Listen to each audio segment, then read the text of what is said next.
charla de Madre Santa, colección Vientos del Pueblo. Tenemos ya nuestros presentadores aquí en el foro, que es Eric Probaño, Muxinho Frick y Ricardo Peláez. Démosle un fuerte aplauso para que tengamos una solución a esta charla.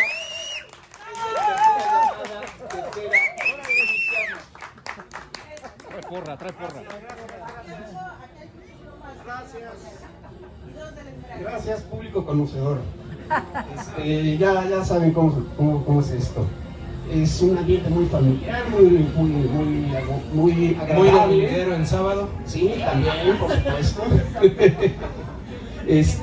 Yo no venía preparado, ¿verdad? Así que denme chance. Bueno, adelante. Escribió una cosa aquí.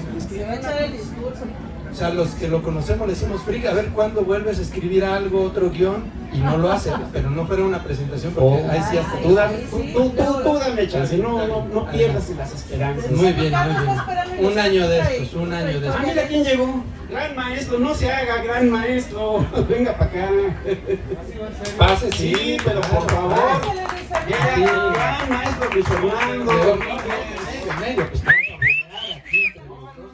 se me han perdido muchas.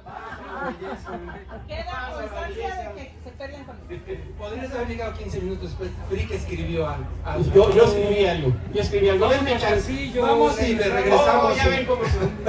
Mira, aquí de esto, quiero que conste a la población. El horario. Pero es poquito, es rápido, es de volada. Mi horario inglés. No. Eres mi ídolo, Luis Fernando, qué bárbaro. Bueno, va a leer, pero tienen 4 horas, ¿verdad? Tengo Sí. 4 dos.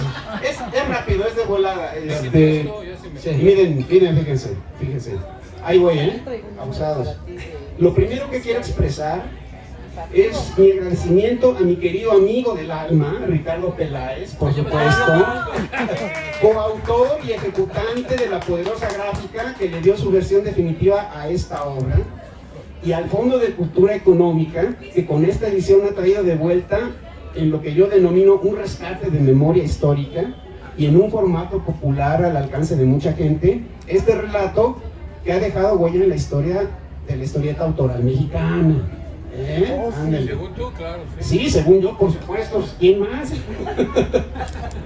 A ver, ¿qué es La Madre Santa? Es una historieta que escribí y dibujé en 1987, a los 22 años, y que en sus dos versiones, la dibujada por mí en aquel año, y luego la redibujada por Peláez en 1995 para la revista Gallito Comics, ha ganado sendos premios de historieta, uno nacional y otro en el extranjero, amén de que desde entonces ha recibido muy buenos comentarios y reconocimiento, aunque siempre en el reducido mundo de los aficionados y conocedores de la historieta mexicana independiente. Por eso es que la justicia que le hace la presente edición dentro de la colección Vientos del Pueblo, la agradezco de todo corazón. Por su extensión en términos literarios, esta obra sería un cuento, pero yo me voy a tomar la libertad de denominarla una noveleta gráfica, por la densidad de sucesos que tiene su trama. Y para sostener este argumento, recordemos que el cuento recrea situaciones de manera concisa, mientras la novela recrea mundos y personajes, su psicología y caracteres, cosa que este relato nos ofrece de manera concentrada. ¿De qué trata este relato? Por la historia que cuenta, es una tragedia que habla de las condiciones de miseria y abuso que sufren y en abundantes ocasiones ejercen muchas madres mexicanas. Pero por la manera que está relatada, a ratos es una sátira salpicada de ironía, humor negro y algo de surrealismo, que, aunque está mal que yo lo diga, al final la hace muy disfrutable. Ándele. Y pues miren, no venía yo preparado, por supuesto, pero dejen que les cuente y muestre la ruta de las ediciones que esta obra ha transitado. En mi pedido de Amazon, por supuesto, pero no, miren. Les muestro y les... Micrófono. Ay, perdón. Sí, les muestro y les digo... Yo las voy pasando mejor. Sí, por favor. Gracias, mi querido Canchanchan. Para eso me trajiste más para no más para eso, por supuesto, por supuesto. Si sale una foto de primera comunión, hagan de cuenta que no. Esta es la primera edición de la Madre Santa, la que ganó aquel concurso que les digo en 1987. Fue un concurso convocado por la Federación de Estudiantes de Guadalajara a nivel nacional. Yo participé y saqué un segundo lugar. La gran ventaja de este concurso es que hizo una edición de cada una de las historietas premiadas, por lo cual pues quedó testimonio, quedó memoria de eso. Me acuerdo que yo traje ejemplares a la Gandhi en aquella época para que se vendieran y se agotaron. Se vendieron. El Armando Bartra sí la conoció, me comentó alguna vez, fíjate. Esa fue la primera edición dibujada por mí, por supuesto. Vamos a mostrar un poco algunas páginas. Se desintegra en mis manos. Casi se desintegra, casi se deshace, pero ahí están las páginas. Esta historieta la hice en algo así como un mes, una cosa así. Y ahora sí que entré en una... se está desbaratando, por supuesto, pues digamos que tiene que ver con el asunto de que es una reliquia bibliográfica. Mucha gente me ha preguntado por esta versión y es la única que conservo. En fin, es una curiosidad, por supuesto, que está para este momento de presentación. Esta fue la ¿Conservas los versión originales? original. ¿Perdón? ¿Conservas los originales? Conservo los originales que están guardados bajo 7 llaves ahí en la bóveda del Banco de México. No, por supuesto que los tengo guardados en algún lado y con esos a lo mejor se puede hacer algo más adelante, quién sabe. Háblenme bonito y vamos viendo. Una fogata. Una fogata, no. Para prender el boiler. Siempre necesitamos lumbre para alimentar el boiler, ¿verdad? Bueno, esta es la versión original del 87. Años después, en el 95, este querido amigo que tengo aquí, no están ustedes para saberlo ni yo para contarlo, pero resulta que es uno de mis primeros amigos que tuve aquí cuando me mudé a vivir en la Ciudad de México junto con toda la familia. Nada más hago un paréntesis, yo lo conocí en la Cineteca Nacional, sí, en la sede actual, y yo iba caminando allí y escuché que él iba con un compadre allí y la frase que dijo me quedó grabada para toda la vida. Él iba diciendo a su cuate: lo único que me interesa, lo más que me interesa después de un cómic es otro cómic. Yo dije: este payaso es de los míos. Este nerdote es igual que yo. Y ya me acerqué y pues ahí empezó nuestra amistad, que ya data desde hace... Eso fue en el Dios los 86. hace, ellos se juntan. Yo digo que fue en el 86. No saquemos cuentas, continúa con tu relato. Yo nada más quiero acotar que yo conozco la versión hardcore, pero dejamos la oficial. Sí, es que es infantil y ya no cuento de los guiños. Sí, eso de que fueron al cine juntos, suena muy mal, ¿eh? Era novio. Sí. Una lana y se las cuento. Eso, ¿no? Esa versión la dejamos para cuando haya una feria de libro adulta, ¿verdad? Si la dejamos, pero... Bueno, esta segunda versión, para esto, digo, han pasado años. Existe una revista que se llama Gallito Comics. Que por cierto hay una historieta tuya aquí. Hay una historieta también, exactamente, esa dibujada por Que no mí. es Madre Santa. Que no es Madre Santa, que es otra historieta. Que está interesante, y ahí comienza la versión dibujada por Ricardo. La historia de esta versión dibujada por Ricardo es, para resumirla en muy poco tiempo, es que el director de la revista Gallito Comics conocía este material y él decía: oye, pero al director no le... bien, ¿no? ¿Perdón? Dijo: hay que dibujarla bien ahora. Exacto, sí. O sea, mendigo Víctor, desgraciado. No, perdón, Víctor. El chiste es que dijo: bueno, aquí está padre la historia, pero el dibujo como que está muy disparejo, está muy... Le Yo dio por esas problemas. fechas también había participado en un concurso, pero que convocaba el Museo de Culturas Populares, y me había pasado lo mismo que Frick. El trabajo que hice lo hice sobre las rodillas, con cero experiencia, porque los dos estábamos empezando, no nos conocíamos, y mi trabajo era igual de hecho a las carreras que como el de él. Lo que pasa es que el guión de él era y sigue siendo extraordinario, a diferencia de la historieta que yo metí al concurso, que ganó una mención honorífica, pero la verdad es que el guión que se aventó Frick allí en sus mozos 20 y poquitos años Era, Hace sí. 36. Bueno, al grado de que ahora el Fondo de Cultura rescata esta historia en la nueva versión que anda por aquí. Es esta, justamente, es la versión ahora sí que para pueblo, vientos del pueblo. Pero ya llegaremos a explicar esto.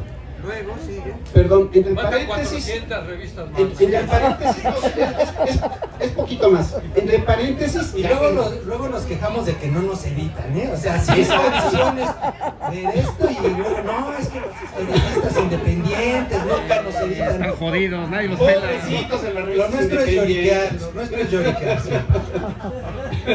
Exactamente. Pero fíjense, entre paréntesis, en este concurso que tú participaste, que fue en el mismo año 87, ¿quién crees que ganó el primer lugar? Ah, eso es importante porque ¿Quién crees ya que se ganó nos el estaba primer olvidando para qué traíamos aquí. ¿Para qué lo traemos maestro? Para tenerte tus libros. Bueno, en ese concurso, Luis Fernando Enríquez, él ganó el primer lugar de ese concurso, que se llamó ¿cómo? El concurso de historieta experimental. Lo tiene tan grabado, lo Sí, mandó no. a fuego que ya no sabe, se llama María Isabel o cómo se llama. Sí, el primer concurso de historieta experimental, que Ajá. acompañó una magna exposición de historieta mexicana ahí en el Museo de Culturas Populares. Exacto. Y Luis Fernando ganó el primer lugar. ¿Qué mencionó? No, los libros que sacó. Ah, bueno, en esos años fue importante porque los investigadores Juan Manuel Aurrecoechea y Armando Bartra, ahora Armando Bartra, exacto, ellos y creo que Poncho Morales, que él es el director del Centro de la Imagen. Bueno, el caso es que estos hombres fueron curadores de esa exposición de historieta mexicana y empezaron la publicación de unos libros de la historia de la historieta mexicana, 3 tomos que se llaman Puros Cuentos, que estaría bueno que se reeditaran porque fueron la memoria, la investigación seria y muy acuiciosa de la historieta mexicana desde nuestros ancestros, los códices, las primeras narrativas gráficas. Bueno, en ese contexto se hace esta exposición, se hace este concurso, lo gana Luis Fernando, yo saco una mención honorífica. Y bueno, fueron años de formación para todos nosotros, porque en esos años la historieta que existía, pues eran los sensacionales de maestros, los sensacionales de historietistas, no había sensación, el libro vaquero.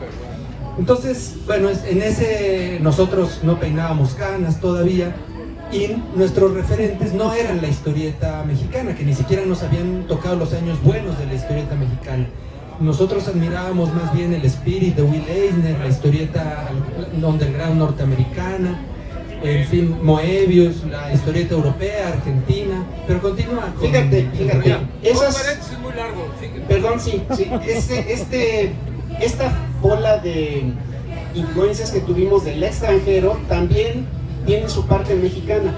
Esta historieta popular mexicana, que por cierto desapareció a principios del siglo prácticamente, Sensacional. que era una maravilla, y cuando salió este material estaba todavía en su época de oro. Esa historieta popular mexicana que mencionó Ricardo, en esa no nos sentíamos reflejados nosotros. Tampoco es que a estas horas al menos la despreciáramos, pero no era suficiente para lo que nos gustaba a nosotros, aquellos jóvenes de esa época. Lo que sí nos gustaba era el tipo de historieta que hacían personajes como Luis Fernando, que algunos lo recordarán de las historietas, en el más o menos también, en el más o también, menos, por supuesto, el suplemento de historietas del periódico 1+1. Ahí empezaron también Gis y Trino con Exacto. Santos y la Tetona Mendoza, el Fisgón, Sergio Arau, que luego se fue a hacer Botellita de Jerez. Exactamente. Antes fue dibujante de historietas, el finado Manuel Ahumada, Federico Arana. Pero él es anterior incluso. Bueno, ya fue mucho paréntesis, sí, Sí. por el rollo. Ok, Pero de ahí viene. pero a ver, el asunto es que es para dar contexto. Claro, ¿sí? claro. Es Y para dar además no te contexto. mueras el rebozo, nosotros te admirábamos, te Exacto. admiramos hasta la fecha. Sí. Sus personajes Te van a famosos. pedir dinero, sí, ¿eh? sí, bueno, pues pero hay que ganárnoslo. Las Cuatlico Sister. Bueno, tu material se encuentra ahora publicado en Editorial Resistencia. No vino a la feria, ¿verdad? Del libro. No, ¿verdad? todavía no. Pero Hasta el año que entra. encuentran su material en diferentes librerías, el trabajo de Luis Fernando. Recientemente publicaste libros nuevos, un libro muy bonito de La Pirámide Cuarteada que relata tus experiencias en el 68, que pusiste bombas y aventaste volantes y Ya cosas. tuve que confesarlo. Claro. Bueno, listo. Ahorita regresamos contigo. Sigamos con la madre. Exactamente. El trabajo de Luis Fernando y esta generación que nos precedió, porque así lo digo, no por tanto tiempo, No, dime bien. pero eran nuestro referente mexicano. Era nuestro Bonitos. referente mexicano y eso es importante porque eso dio precisamente para que yo, por ejemplo, me animara a querer escribir y dibujar Ahora te voy a echar una la historia de culpa este de tipo. seguros. Siempre acaba alguien siendo Pues, culpable. ni modo, ahora lo asumes, ¿vale? O me dejas como estaba, desgraciado. Bueno, el Entonces, caso es que después de aparecer en la revista Gallito Comics en el número ¿qué? 17. en el 17, en el 95, Años después, en el 98, 8, precisamente en el año 98, aparece este libro. Ricardo tuvo a bien sacar su libro recopilatorio de historietas llamado Fuego Lento, la primera edición, porque ahorita hay una segunda edición, Que la vamos a mostrar. que la vamos a mostrar Claro. luego, pero no, El anuncio dame chance, completo. estamos hablando de Madre Santa, Sí, no está seas bien, está bien. protagónico. No digo nada. Más. La primera edición de Fuego Lento aquí salió editada Madre Santa reeditada y otra vez fue de las historietas que destacaba. De hecho, el mismo Está Ricardo, mencionado aquí Madre Santa y otras historietas para llorar. el subtítulo, es decir, ese peso tenía dentro del conjunto de estas historietas. Este recopilatorio. Exactamente, eso fue en el año 98. Todavía no nos constituíamos como Taller del Perro. Pero en eso estábamos. Pero en eso estamos, por eso no alcanzó a tener el logo que tuvieron algunas de nuestras publicaciones. Exactamente. Un poco tiempo después. Porque, pues ahí, ¿Cómo hacer? Alguien en Palacio Nacional hablaba de striptease. No, hombre, espérense.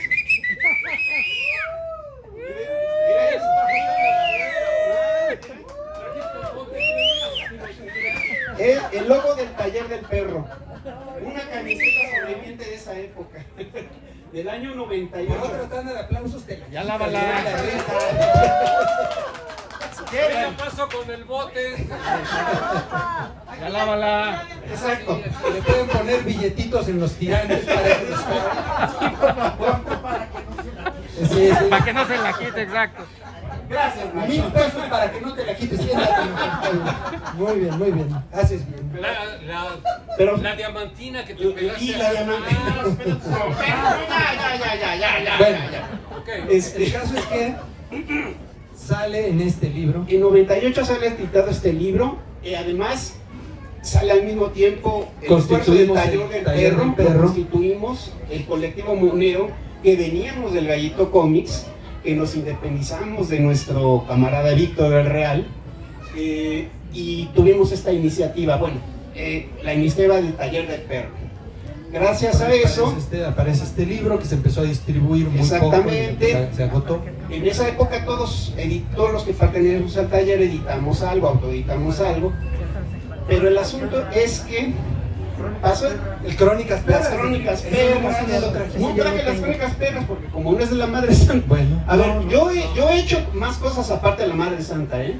Que la Madre Santa sea mi One Hit Wonder es otra cosa, pero sí he hecho más cosas. Sí he hecho más cosas, las crónicas perras, el volumen que me editó Editorial Resistencia. También. Cabos Sueltos, ese es el volumen que me editó. Tengo un volumen, la única cosa infantil que he hecho, que se llama Catálogo de Mascotas, breve catálogo de mascotas, editado por Colofón. Pero como que yo me retiré de hacer historieta por muchos años, y ahora tengo el gusto de ver que este primer relato se le hace justicia.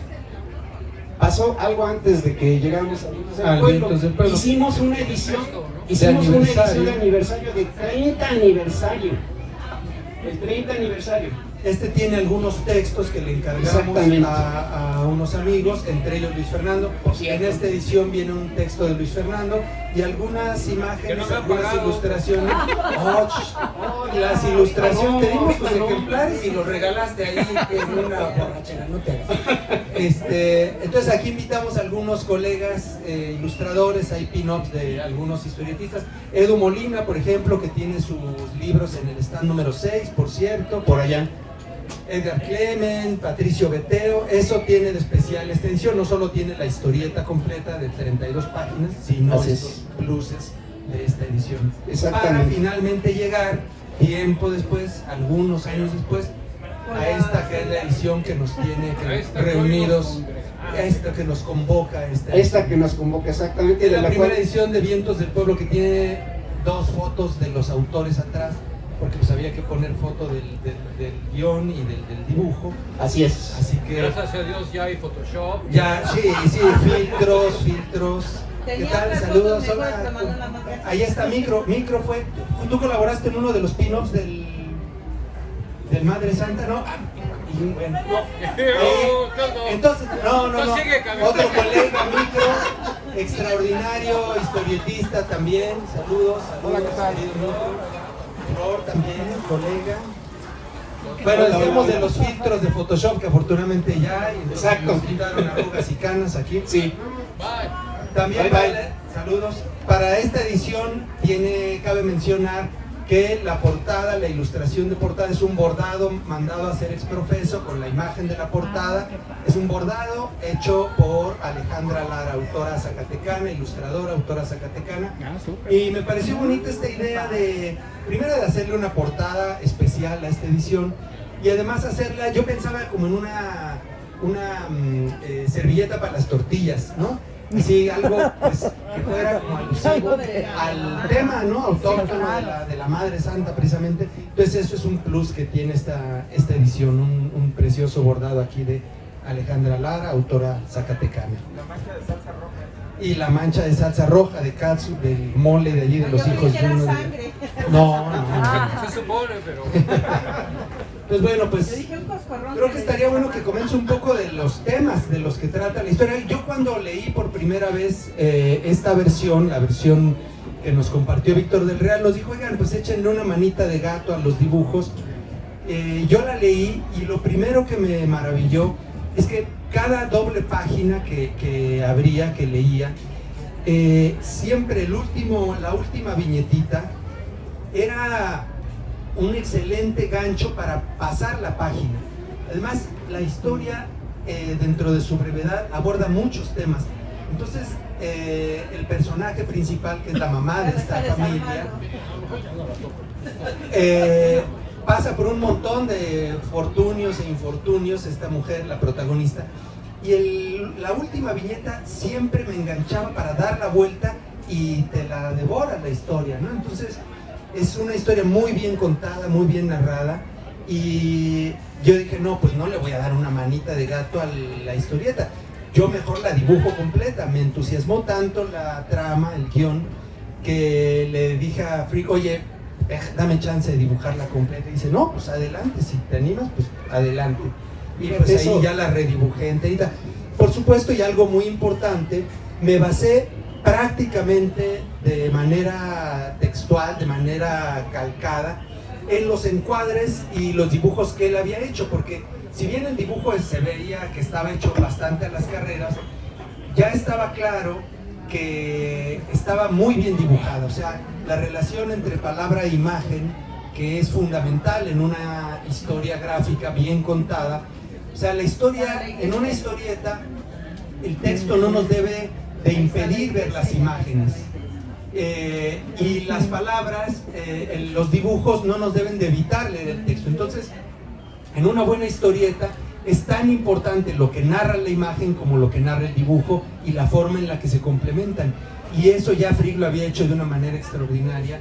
Entonces yo me limité, sí, a redibujarla toda, pero los encuadres y todo el planteamiento gráfico, narrativo, ya lo había plasmado Frick directamente en la primera versión. Entonces, pues yo me basé completamente en su propuesta gráfico-narrativa. A eso, las historias, de cómo Sí. las historias truculentas que cuentas aquí, Frick, Fíjate ¿dónde las que a sacaste?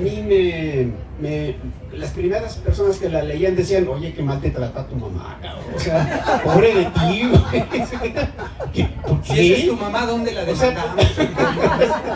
Si no, en ella güey, te basaste, Respetan ¿qué los onda? derechos ¿Dónde? de los niños. Exactamente. Y tú sí, no, pensaba que era un chamaco maltratado, pero resultaba que yo digo a veces bajándome un poco, diciendo que fue como el burro que tocó la flauta, que le di al clavo a la manera de contar y de engarzar diferentes historias que yo escuchaba, que le contaban a mi madre. Por ejemplo, le contaban, yo era además un chismoso de lo peor, por lo visto, porque estaba ahí. ¿Eras?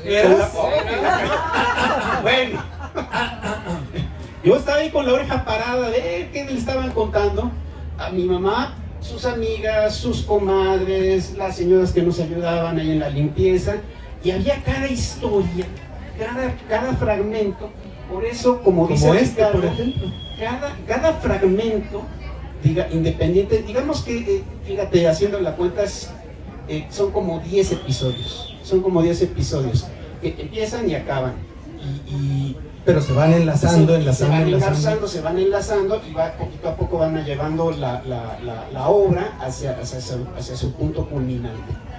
El asunto es que digo que fue como que fue este engarce de estas historias turbulentas, tremendas, bárbaras, que yo dije, bueno, quiero contar esto, pero comenzó con una imagen, la imagen del final de la historia, de la noveleta gráfica. Y que, Por fíjense, cierto, es el único. Ajá. Sí, Perdón, sucede que sí sabe, bueno, la manera de escribir, los escritores abordan su trabajo de dos maneras, ¿no? Tienen, a veces son escritores de mapa, que tienen un mapa que diseñan previamente para poder guiarse y llevar a buen puerto su historia, o bien los escritores de brújula, que confían en sus instintos y van llevando adelante sus ocurrencias, y si tienen buena mano y tienen sobre todo experiencia, pueden llevar a buen puerto ese modo de ser, ese modo de hacer literatura. Yo este relato lo hice con el modo brújula, y es el peor modo que hay. Uno puede abordarlo si uno es un escritor joven, si uno es un narrador que va comenzando, porque en la mayor parte de los casos no te lleva a ningún lado ese asunto de dejarte llevar simplemente por tus instintos de a ver qué cuentas, y de repente llegas a un punto ciego y ya no sabes cómo acabar. Pero aquí yo tuve la fortuna de que yo sí sabía dónde llegar, porque la primera imagen que tuve, el detonante para hacer todo esto, fue la imagen del final. Entonces, gracias a eso, con su hijo en brazos. exactamente, gracias a eso pude engarzar de una manera más coherente, y mejor contada todas estas historias con las cuales comencé a narrar esto. Fue una experiencia además impresionante. Yo recuerdo que fueron semanas, ahora sí que de intensísima pasión creadora, porque yo mismo me iba dando cuenta que los episodios en que se divide esta narración se iban engarzando muy bien, y además me iban provocando, no solo era un asunto de narrar un drama, sino además de narrarlo con gracia, con un giro chistoso a veces, humor negro, con ironía, y eso por supuesto le da un plus a la historia, porque es la manera como se cuenta y la manera como se desarrolla gráficamente lo que le da la sabrosura a esta historia. Que no es por nada, pero me quedó de rechupeta, y ahí está Luis Fernando y... No lo vamos a negar, no lo vamos a negar. Para decir que así es.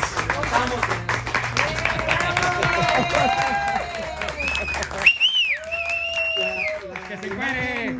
La imagen final fue la única que me tomé allí la licencia, porque es la misma, es la mamá con el hijo en brazos.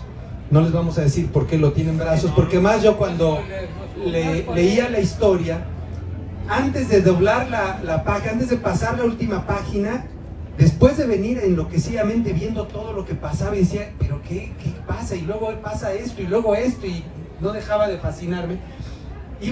Sabía ya que terminaba la historia. Dije, ¿cómo va a terminar la historia este desgraciado? O sea, era una página antes y yo no sabía qué diablos iba a pasar, ¿no? Entonces lo que yo hice fue la última viñeta de la última página, ponerla en una página completa para que cumpliera este efecto de que realmente aquí no sabemos todavía lo que va a pasar, y en la última página ya vemos la escena final, que es intensamente dramática, sobre todo después de estar leyendo toda la historia. Y yo lo que hice para esta imagen fue basarme en la Piedad de Miguel Ángel.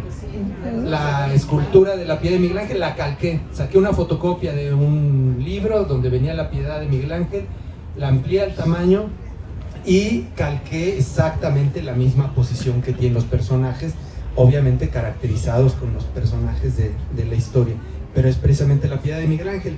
Y me parecía un cierre que además redondeaba el concepto de la primera viñeta, que es de la historia, que es la señora con la aureola de la Virgen de Guadalupe atrás, ¿no? Entonces, y la primera frase de la historia es: mi madre era una santa.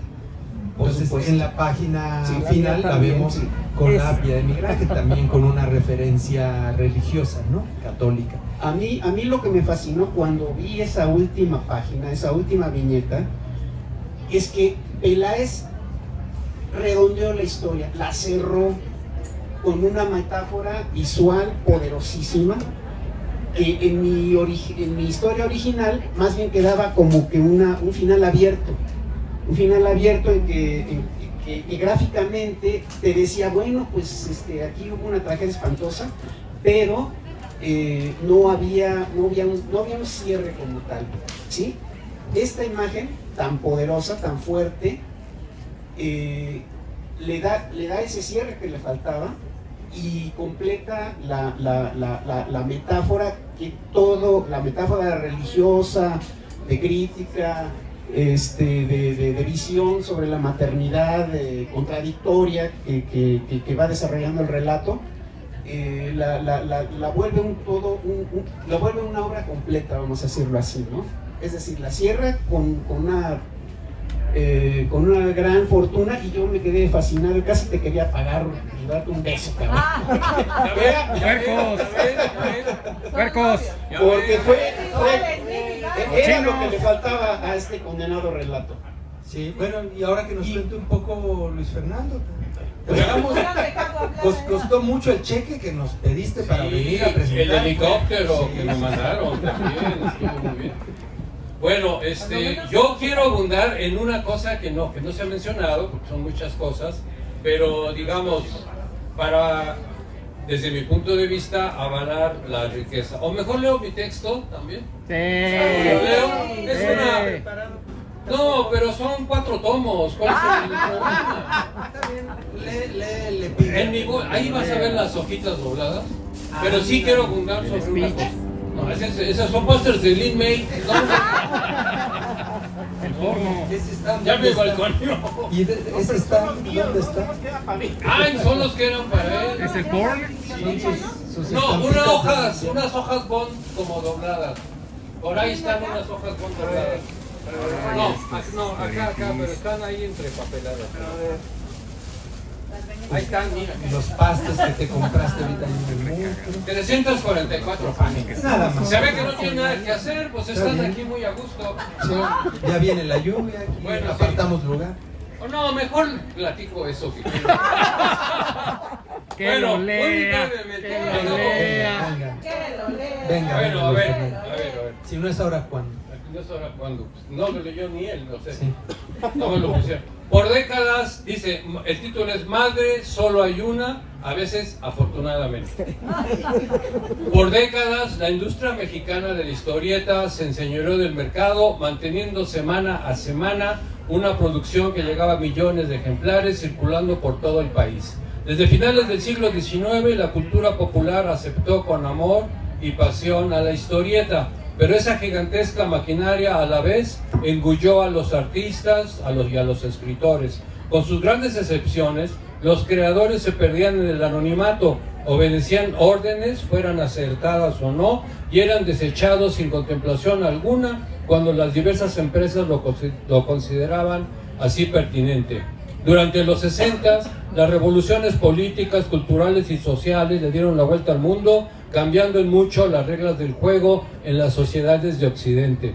En Estados Unidos y Europa, ¿no?, surgió el fenómeno de la contracultura, que se oponía precisamente a la rigidez, el control y la censura en los poderosos medios de difusión convencionales. Dentro del medio de la historieta o el cómic, como también genéricamente se le conoce, surgieron jóvenes con nuevas formas de narrar, con otros estilos, con otros contenidos, con otras visiones y lenguajes impensables en la industria formal nacional. Este efecto trascendió años después a países como México, influyendo en la manera de concebir la historieta y surgiendo así nuevas camadas de historietistas hacia finales de los 70. Bueno, no, me brinco todo eso, voy a hablar del freak. A principios de los 90, nuevas generaciones de autores de cómics surgieron con sus propios estilos y discursos, pero continuando con la premisa del cómic de autor, el cómic de autor, que era lo opuesto a lo que había, con sus excepciones, al cómic industrial, que era un engranaje, ¿no? Con sus pequeñas excepciones como Gabriel Vargas o el de Chanoc, o en fin, muy poquitas. Sí, la historieta industrial es aquella que uno dibujaba el lápiz, otro entintaba, otro le encargaban la portada, otro hacía el guión, otro hacía la letra, entonces era una maquinaria muy eficiente para hacer lana, pero muy mala para transmitir cultura. Lágrimas y risas. Todavía Lágrimas y Risas había una idea de autor, porque pues Yolanda Vargas Luche, que era la guionista, pues le imprimía cierta alma. Pero estas de libro vaquero, sensacional, ya ni personajes tenían. Sí, exacto. Ya era una maquinaria de producir churros, digamos, ¿no? Exacto. Que lo mismo le pasó al cine mexicano, digamos. Yo le llamo eso el proceso de chatarrización de la cultura popular. Sí. Exacto, exacto. Entonces, regresamos para centrar, ¿no? Digo, este mamotreto ya en Friki, Peláez. Es en esta generación que se desarrolla la imaginería de Frick y los trazos de Peláez, participando entre otros espacios en la revista independiente El Gallito Comics en la Ciudad de México, lugar y espacio que aglutinó a un grupo de autores que tiempo después serían ampliamente reconocidos. Ya voy a acabar, ¿eh? Nos dijeron que tienes medio minuto. Tengo medio minuto, entonces están muy guapos. ¡Que le siga! ¡Síguele! Están muy guapos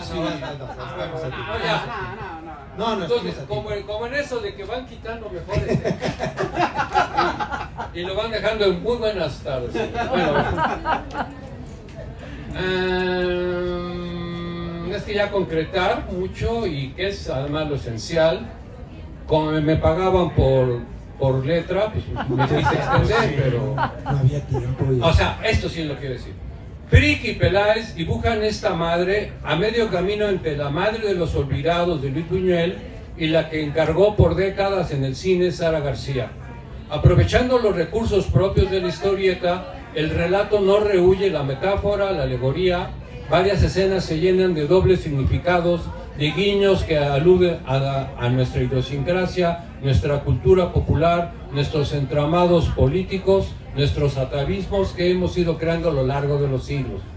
No hay juicio, por lo tanto no hay absolución ni condena. Las cosas pasan, se encadenan, los personajes reaccionan de acuerdo a sus muy personales códigos, a sus propias maneras de entender y de aferrarse a esa su vida, a su aquí y ahora, lo único que tal vez les pertenece para bien y para mal. El argumento de Frick y los dibujos de Peláez nos demuestran con esta obra que la historieta es un arte muy flexible y generoso para expresar todo aquello que constituye nuestra humanidad, desde lo más luminoso hasta las zonas más oscuras. Y con esto me gano, yo creo que la comida. Una obra historietística... Porque es esta frase que dice: una obra historietística mexicana que ya es clásica a 3 décadas de haber sido creada. ¡Ya, que me inviten a chupar! ¡Me lo gané! ¡Que me inviten a chupar! Una botella de mezcal, una de tequila, Es un texto que a todos los amigos que me dicen se los pongo igual y nada más. Esa es la virtud. Nada más les cambio los nombres. Exacto, esa es la virtud. Bueno, eso habla muy bien de ti como escritor, compadre. O sea, muy bien, muy bien. Y ya por último, Pero sí, si habríamos empezado y nos hubiéramos hablado tanta payasada que su primera comunión, que cuando se casó en una kermés.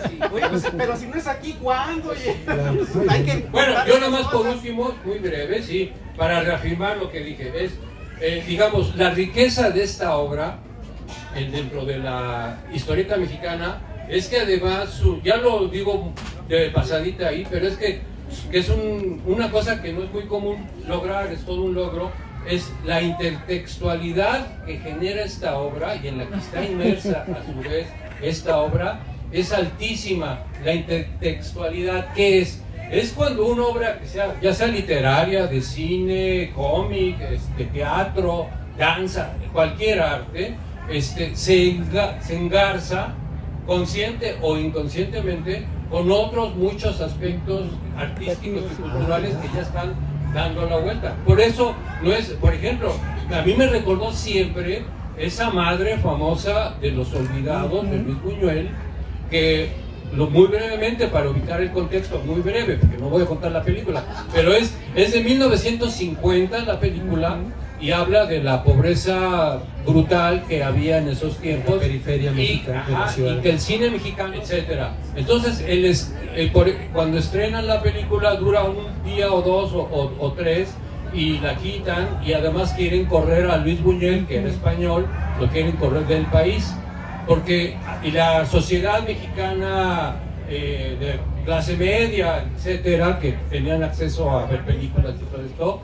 esto, sí querían quemar en leña verde, porque decían, acostumbrados a la madre Sara García, decían, es que las madres mexicanas nunca van a hacer eso, porque la madre entrega al niño, o sea, para empezar lo trata mal, no le da de comer, y viven en una ciudad perdida, o sea, están abajo del nivel de la pobreza, ¿no? Y la madre, es una historia tragiquísima que justifica, bueno, hace entendible que no es gratuito, no es que era mala, sino que, y entrega a su hijo al hospicio, ¿cómo se llama? No, al orfanatorio. No, no es. La casa de... Al Tribilín, tú lo conoces bien, claro, el Tribilín. Le han dicho. Le han dicho.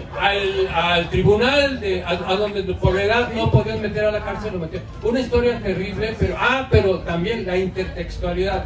Buñuel platicaba que para armar Los Olvidados, que es extraordinaria, y véanla, es una joya de película, en todo, pero él decía que él se fue a los archivos del tribunal y de los hospicios y de todo, sí, y de los archivos de casos reales que él ahí vio, y de ahí armó una historia, o sea, no es una historia, pues algo parecido a lo que hizo Frick. Sí, o sea, Buñuel era bien copión, pues, sí, copió Frick, le copió Pedrito muchos años antes, sí, pero no le igual de alevoso. Le copió a Frick y él armó así su historia y pone una madre así, que no se acostumbraba en el cine. Pero que además es al mismo tiempo heroína, víctima y victimaria. Claro, o sea, sí, todo junto, ¿no? Entonces véanla, Los Olvidados, de un guión de Frick, pero fusilado por Luis Buñuel.